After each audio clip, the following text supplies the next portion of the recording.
muita paz. Que Jesus nos ampare, nos proteja e nos abençoe abundantemente. Hoje gostaríamos de fazer algumas reflexões referente à nova era, os momentos que nós estamos vivendo, as dificuldades, as possibilidades, e que o Allan Kardec nos fala sobre uma nova geração. Ser espírita é você ter a capacidade de erigir, de levantar, de erguer a paz, mas uma paz proativa, edificante, organizando o cenário para essa nova era. O mundo, ele passa inequivocamente por decisivo momento de transição. Vocês poderiam dizer que sempre passou por transições, mas hoje está muito claro um processo de transição sob o ponto de vista de uma estrutura moral, de uma terra ex-primitiva, logo após de prova e expiação, e agora nos pórticos da regeneração. Então o mundo vive esse momento transitório de aflições, de pandemias, de inquietações, atingindo-nos a todos. Excepcionalmente, eu diria inclusive, as previsões catastróficas, né, ainda fazem parte das ideias apocalípticas de muitos. Alguns confrades constrangem argumentos ante os fenômenos, por exemplo, epidêmicos, como a pandemia, Covid-19, como se estivéssemos nos últimos instantes da vida planetária. E não são poucos, não. Porém, é muito importante dizer que há muitos séculos as chamadas humanidades, as civilizações prosseguem de maneira uniforme a sua própria marcha ascensional, ascendente, através do espaço, através do tempo, na cronologia humana e tanto quanto também diante do tempo divino, conforme o próprio Kardec afirma na Revista Espírita em 1869. É muito inquietante, sem dúvida nenhuma, o advento desses grupos, dessas facções, dessas seitas, desses cultos que se multiplicam o mundo afora, pressagiando flagelos, sempre sobre o impacto de neuratizantes expectativas apreensivas de uma suposta nova era em que todo o mal na Terra será exterminado, como que num passe de mágica. Isso não ocorrerá, evidentemente, como alguns sonham acreditar. E além disso, o argumento do final dos tempos é uma peculiaridade de alguns distraídos, que propagam essas catástrofes naturais como se fossem a ira de Deus. Não. Há nessas ocasiões até mesmo pessoas que eu poderia chamar maníacas, neuróticas, que abandonam empregos, abandonam família, à espera do grande final, e alguns até criam seitas bastante delirantes. Você não acredita? Eu tenho fontes que nos mostram que hoje, na França, terra onde surgiu o Espiritismo, há cerca de 200 seitas, com 300 mil adeptos daqueles que acreditam realmente de forma delirante no final dos tempos. No Japão, na progressista Japão, um país realmente bastante conceituado no mundo capitalista também, gurus predizem o final do mundo de forma absurda. Isso eu li há mais de 10 anos, já li esses gurus japoneses falando em final do mundo. É verdade. Nos Estados Unidos, da mesma forma, quase mais de 50 milhões, são em torno de 55 milhões de americanos, creem que falta muito pouco para o mundo, aspas, acabar. Eu estou falando de países poderosos, França, eu estou falando aqui dos próprios Estados Unidos e outros países de destaque, como o Japão. E nessas cruciais ocasiões de transição que vivemos no planeta Terra, podemos notar que o advento do mundo de regeneração não se dará nem se finalizará em um hipotético período, ou seja, daqui a 10 anos, daqui a 20 anos, daqui a 100 anos, estaremos vivendo o final dos tempos. Evidentemente é muito arriscado fazer essas datações, essas limitações, precisar fixar uma era do qual o processo será concluído segundo essas crenças, nesses delírios. Ora, não se pode esquecer que essas comoções telúricas, que essas comoções parciais da Terra, ocorrem em todas as épocas e se produzem ainda porque se ligam à sua constituição, à própria constituição da Terra, mas evidentemente que esses não são sinais de tempos, de final do mundo, nada disso. É inegável que nós atravessamos um surto elevado de duras provações. Está bem claro. Há quase 2 anos com uma Covid.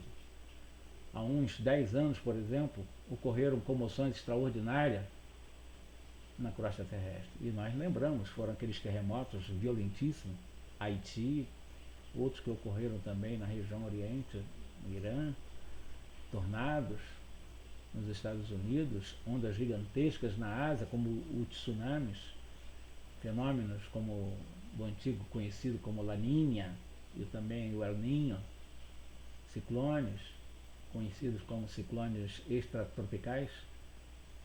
Enfim, são recordes ou recordes de tempestades, enchentes. E eu poderia dizer que em algum momento nunca se viu tanta chuva, aquecimento global, frio descomunal, de uns 10 anos para cá. Eu quero deixar isso bem claro. As estatísticas mostram. E eu posso até afirmar, e acrescentando a esses processos telúricos, a fome é uma outra tragédia que já abarca hoje mais de 1 bilhão e 200 milhões de pessoas em todo o planeta. É exatamente isso.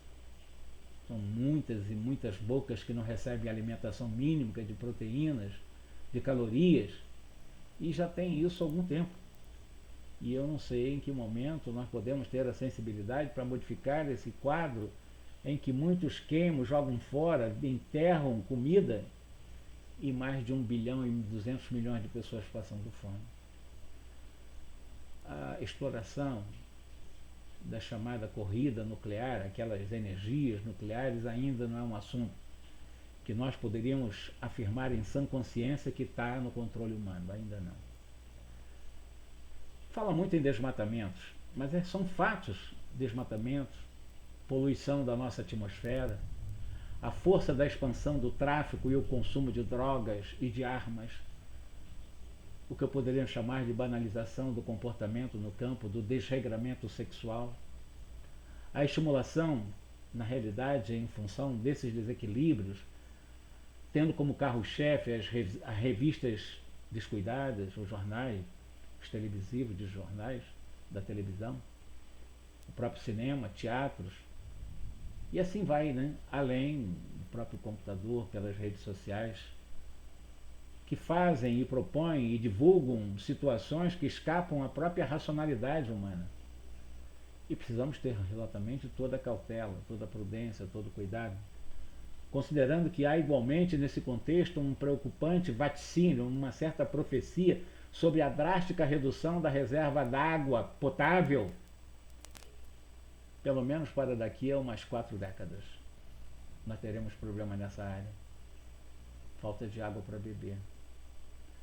E acerca disso, nós aprendemos e sabemos também que algumas potências, evidentemente, elas, quando falo potências econômicas do mundo, né, elas querem internacionalizar a região amazônica, está muito claro. E essa internacionalização da região amazônica tem como objetivo exatamente, aspas, né, assumir ou assumirem cerca de 35% da reserva hídrica do mundo, porque também uma quantidade percentual grande, muito grande de precipitação de chuva em toda a Terra ocorre exatamente nessa área da Amazônia. Então, levando a região amazônica a possuir, como eu disse, a maior reserva hídrica de todo o globo terrestre. Isso é fato. A propósito, inclusive, sabemos que muitos especialistas acabam fazendo previsões, são esses vaticínios de conflitos mundiais, tendo como causa a corrida pela posse do controle da água. Isso mesmo. Corrida pela posse e controle da água, do líquido vital para o homem. Isso pode trazer guerra violentíssima e, paradoxalmente, nós pregamos a paz, mas nós pregamos a paz só da boca para fora, porque continuando as indústrias produzindo canhões destruidores. Nós almejamos, sob o ponto de vista de uma sensibilidade social, até resolver os problemas sociais ativando ou edificando presídios e bordéis. Como é que nós vamos conseguir isso? É uma conta que não fecha. Percebemos que esse progresso que nós vemos hoje é o progresso só da razão, sem a fé. Onde os homens se perdem em luta, em glória e sem fim. Na realidade, o que nós gostaríamos de, com vocês, refletirmos nesse início de ano, final do ano e também início do ano, né? É essa atual situação de violência, de maldade, de injustiças, de muitas opressões dos poderosos sobre aqueles mais frágeis, mais fracos.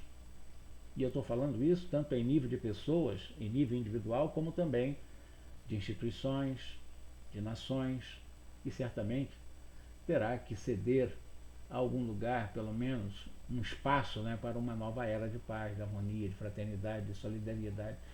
Não dá para manter justamente esse ritmo de vida. Após a pandemia da Covid, que ainda não foi totalmente embora, esse controle ainda não há de forma absoluta, o que nós estamos fazendo com o nosso planeta? O que nós estamos fazendo da nossa vida? O que nós estamos aproveitando da nossa encarnação? O Emmanuel, em A Caminho da Luz, ele vai falar sobre as questões das hecatombes da guerra humana.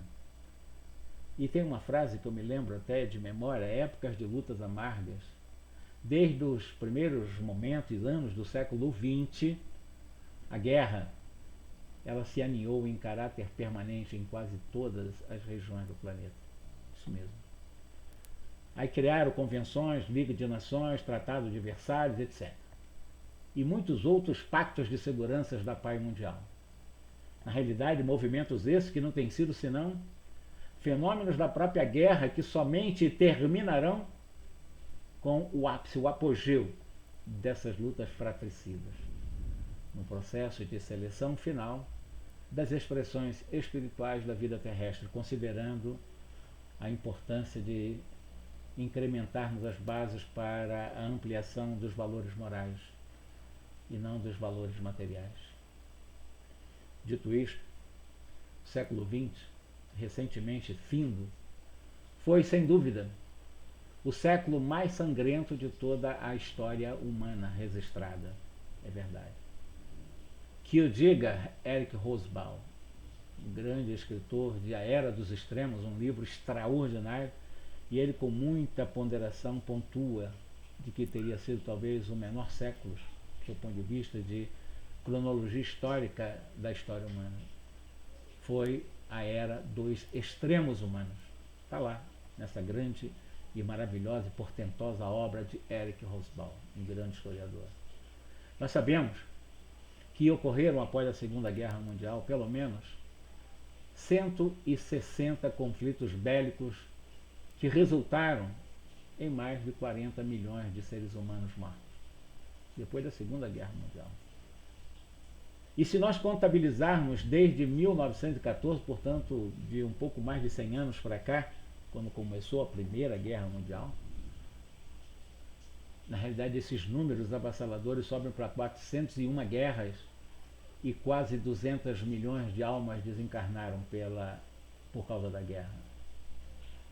Então é notória.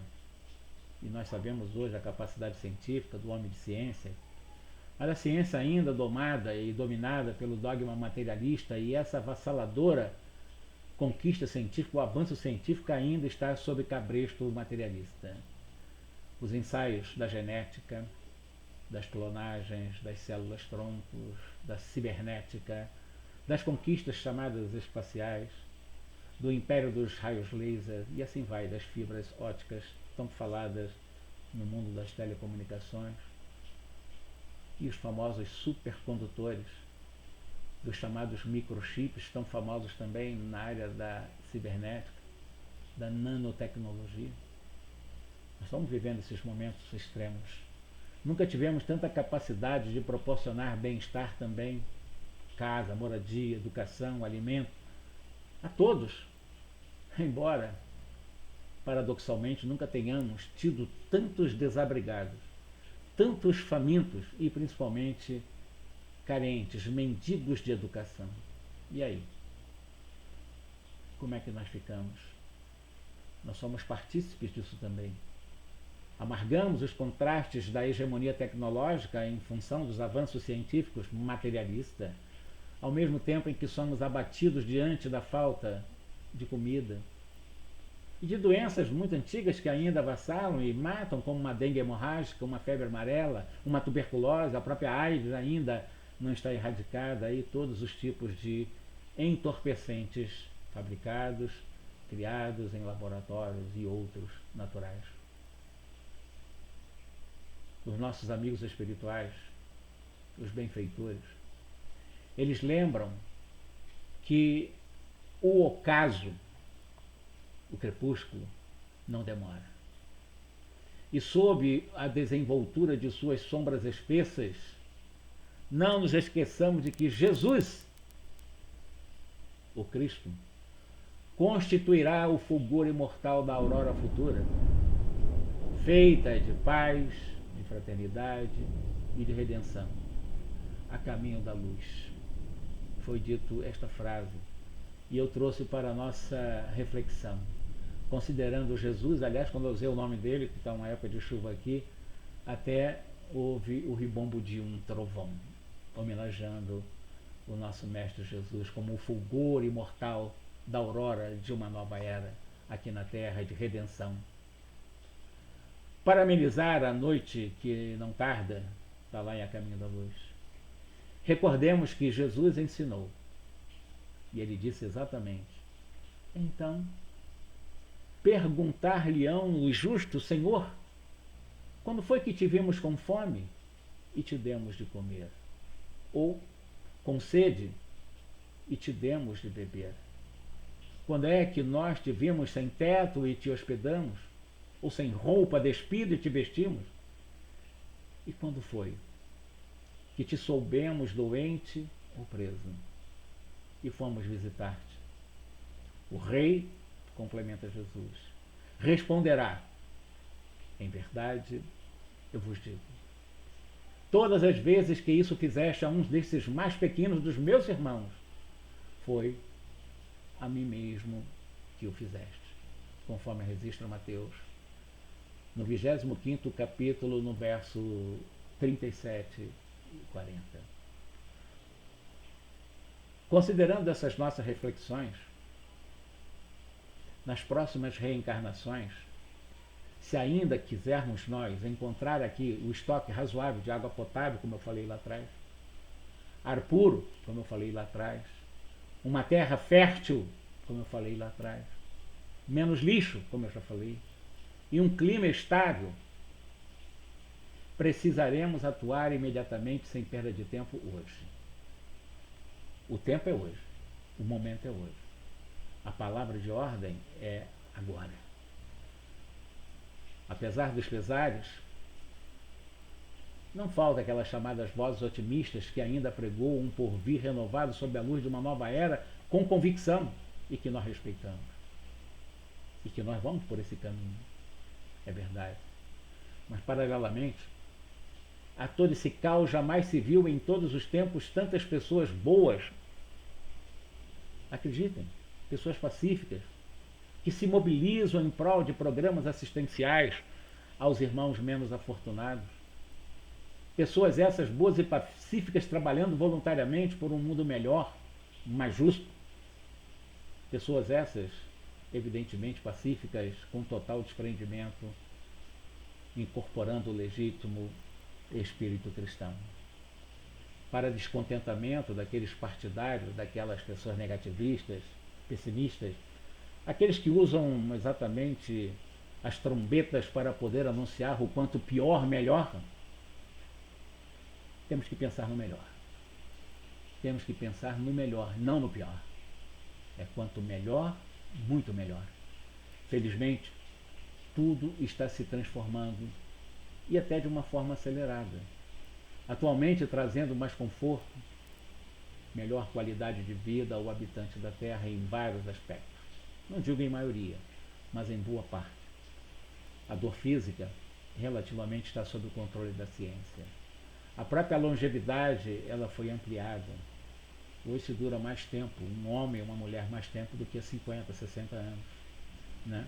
Então, essa automação da vida material através da tecnologia está cada vez maior em face dessas facilidades de um intercâmbio imediato através de uma internet, das redes sociais. Isso é fascinante, especialmente na área das comunicações, nessa área da informática. São coisas maravilhosas. O mundo praticamente fala essa linguagem, não tem como voltar atrás. Eu sou da época até antes dos orelhões, e hoje nós vivemos uma facilidade de comunicação com o outro com a velocidade quase do pensamento. Jesus ele nos advertiu, meus irmãos, exatamente nas seguintes palavras: tenho-vos dito isto para que em mim tenhais paz. No mundo tereis aflições, mas tende bom ânimo. Eu venci o mundo.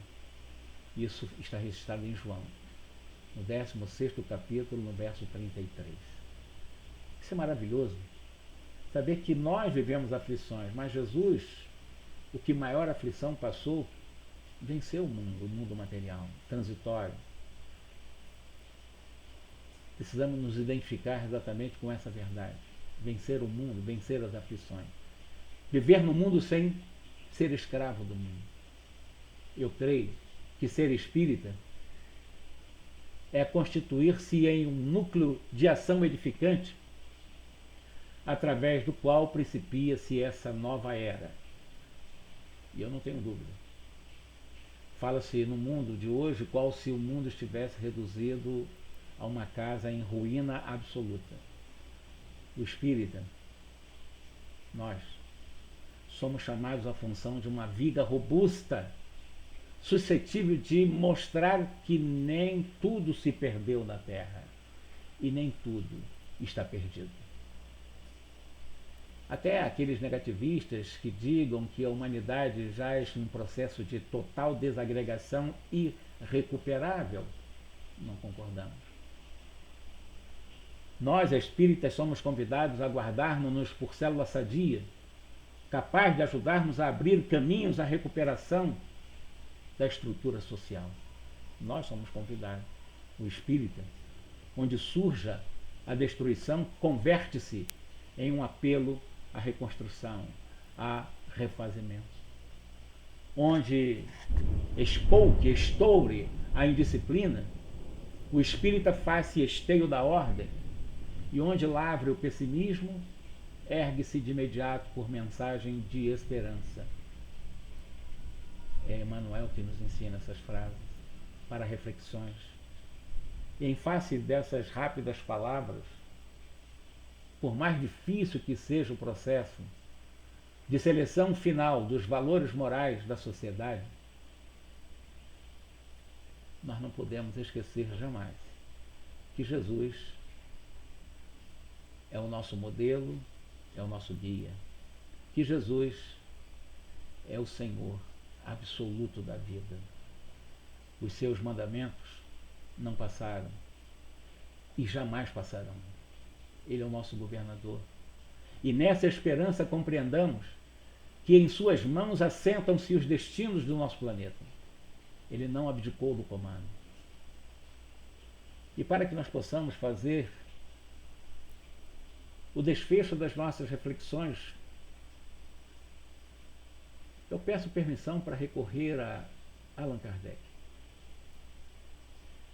em que eu aproveitei para fazer uma síntese do item 17 ao 25, do 18º capítulo do livro A Gênese.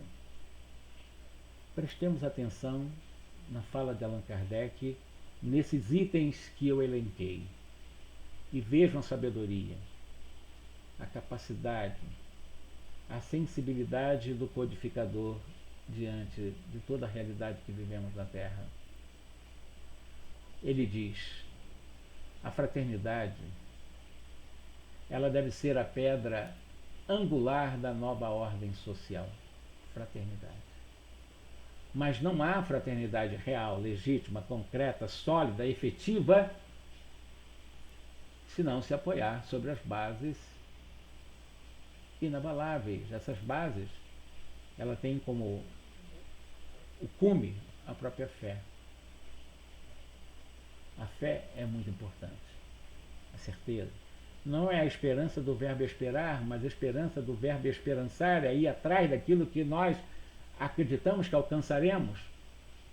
Então essa base de fé não é uma fé em tais ou quais dogmas particulares, que mudam com os tempos e os povos, e que mutuamente se apedrejam, visto que se anatematizam-se permanentemente uns aos outros, aumentando e alimentando cada vez mais a guerra, o antagonismo, a aversão, a separatividade, a desunião. Esse não é o melhor caminho. Aliás, não é nem caminho, é descaminho. Mas a fé, nos princípios fundamentais que nós podemos aceitar como um todo, podemos pensar numa nova era, em uma geração mais fraterna. Basta que nós possamos, de uma forma simples, aceitarmos de que Deus existe, de que nós somos espíritos imortais, de que nós temos uma vida após a morte, de que nós progredimos de forma individual e para sempre, e que possamos imaginar na permanência, na perpetuidade das relações entre todos nós. Isso fortalece exatamente o princípio da fraternidade para uma nova era. Quando todos os homens estiverem convencidos de que o Criador é o mesmo para todos, e que esse Criador, que nós chamamos de Deus soberanamente justo e bom, nada pode querer de injusto para nós, porque Ele é soberanamente justo e bom. Que o mal vem dos homens e não de Deus. Deus é amor. Todos nós nos consideraremos nessa concepção filhos do mesmo Pai, e nos estenderemos as próprias mãos uns com os outros para um alavancar o progresso do outro, ajudando-nos mutuamente. É essa fé verdadeira que o Espiritismo faculta, possibilita, e que doravante será o eixo em torno do qual girará o gênero humano, quaisquer que sejam os cultos, as crenças que alimentem em particular. O progresso no campo intelectual realizado até o presente, nas mais vastas proporções, constitui sim um grande passo em nossa marcha. Marca uma primeira fase no avanço geral da humanidade, sem dúvida, mas por si só isso não basta, não é tão potente, né, para a regeneração da humanidade. Só no campo intelectual, não. Enquanto for dominado pelo orgulho, pelo egoísmo, o homem se servirá de sua inteligência e por seus conhecimentos apenas para satisfazer as suas paixões e aos seus interesses pessoais. É por isso que os homens inteligentes acabam aplicando para aperfeiçoar os meios e até de prejudicar o semelhante e de destruir de uma forma inteligente. Então a inteligência por si só também não basta. Somente o progresso moral, o avanço moral, aí sim, intelectual e moral. O moral é mais importante nesse momento. Porque somente o progresso moral pode assegurar aos homens a felicidade aqui na Terra, refreando essas nossas más paixões.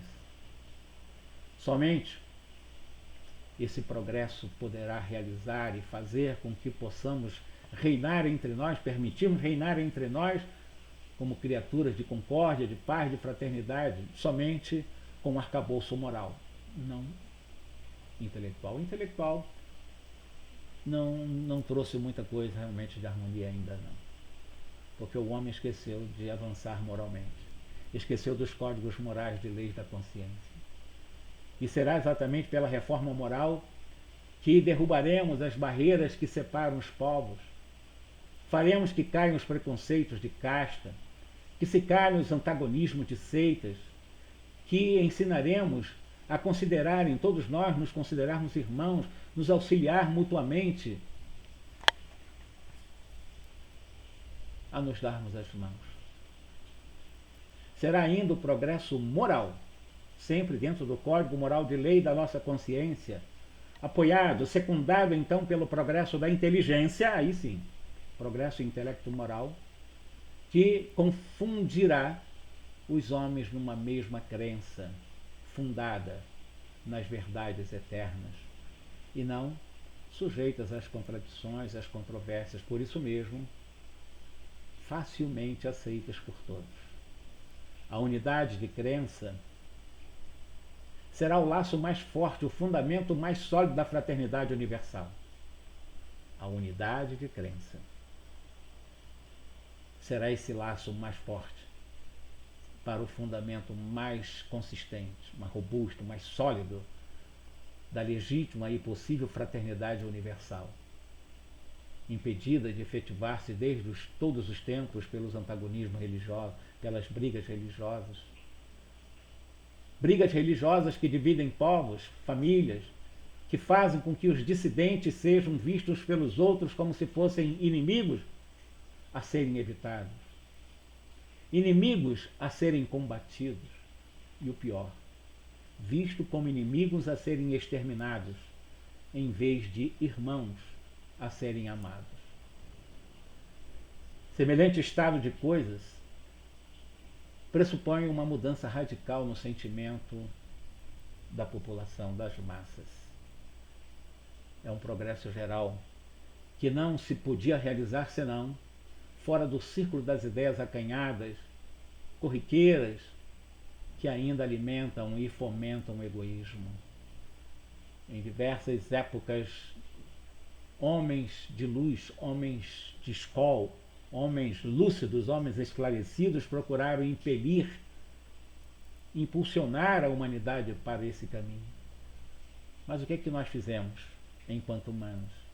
Ainda jovens, imaturos demais, conservamos-nos surdos a esses ensinamentos desses grandes arautos.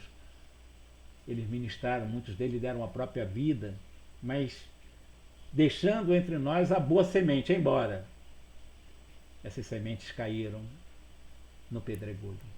Essa é a verdade.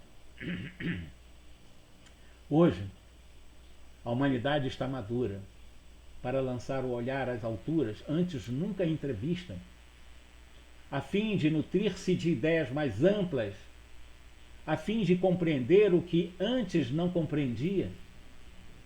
A geração que está indo embora, a mais antiga, que desaparece, vai levando consigo seus erros e os seus preconceitos.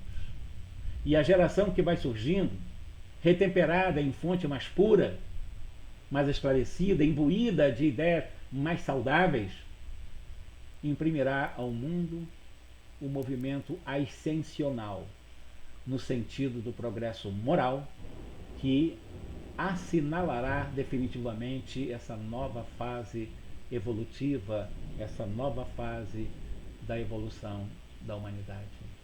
E essa fase já se revela por alguns sinais inequívocos, por tentativas de reformas úteis, por ideias grandes, generosas, que começam a encontrar eco. Sim.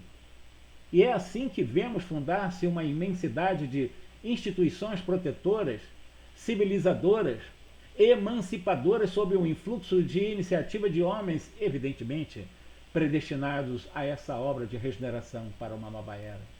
Que as leis penais, inclusive, se impregnam dia a dia de sentimentos mais humanizados, embora ainda tenhamos que conviver por algum tempo, infelizmente, com o aborto, com suicídios. Os preconceitos, seja de raça, de cultura, se enfraquecerão. Os povos começarão a considerar-se membros de uma grande família com o tempo. Exatamente pela capacidade, pela uniformidade e facilidades dos meios de se realizarem essas transações, esse intercâmbio, que ainda existem algumas barreiras que nos separam. E de todos os tempos, segundo Allan Kardec. Livro A Gênese, 18º capítulo. Ele diz que são chegados os pontos no mundo em que reúnem-se comícios universais para os torneios pacíficos da inteligência humana.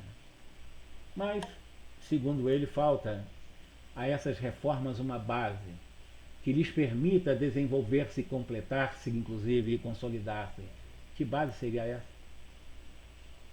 Falta uma predisposição moral mais generalizada para fazer com que elas frutifiquem e sejam aceitas pelas massas, essas bases morais. Claro que não deixa de ser um sinal característico da época, ou prelúdio do que se efetuará em mais larga escala, à medida em que o terreno for se tornando mais favorável, mais fértil. Um sinal não menos característico do período em que nós entramos é a reação evidente que se opera no sentido das ideias espiritualistas. Isso é muito bom. Para contrapormos ao dogma materialista que vige com poder absoluto ainda nas universidades. Na repulsão instintiva que se manifesta contra as ideias materialistas que aos poucos ganharão corpo. O espírito de descrença, de incredulidade que se apoderam das massas ignorantes ou até esclarecidas e as levava a rejeitar com a forma a própria substância de toda uma crença pelo materialismo. Parece ter sido um sono a cujo despertar se sentem a necessidade de respirar um ar mais vivificante, segundo Allan Kardec, involuntariamente. Lá onde o vácuo se fizera, procura-se alguma coisa, um ponto de apoio, uma esperança. Se supusermos a maioria dos homens imbuídas desse sentimento de moralidade, poderemos facilmente imaginar as modificações que daí resultarão para as relações sociais. Todos terão por divisa caridade, fraternidade, benevolência para com todos, indulgência para com as faltas alheias, perdão das ofensas, tolerância para todas as crenças.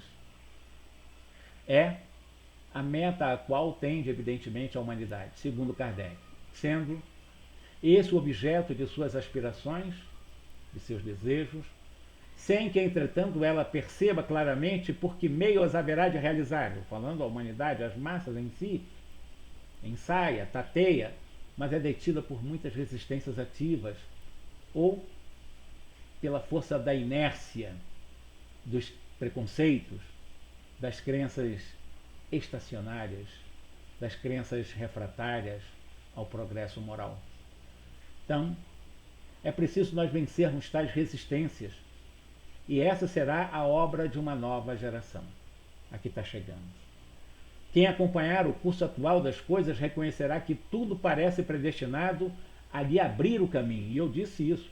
Falei das partes muito negativas, das possibilidades mais positivas, abrindo seus portos para uma nova geração, e o curso das coisas faz com que possamos reconhecer realmente que há essa predestinação para que possamos abrir o caminho para uma nova era a partir de uma nova geração. E essa geração terá por si a dupla força do número e das ideias.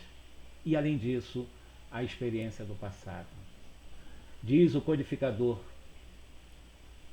a nova geração marchará, pois, para a realização de todas as ideias humanitárias, sempre compatíveis com o grau de adiantamento a que houver chegado, avançando para o mesmo alvo e realizando seus objetivos. O Espiritismo se encontrará com ela no mesmo terreno, com as novas gerações.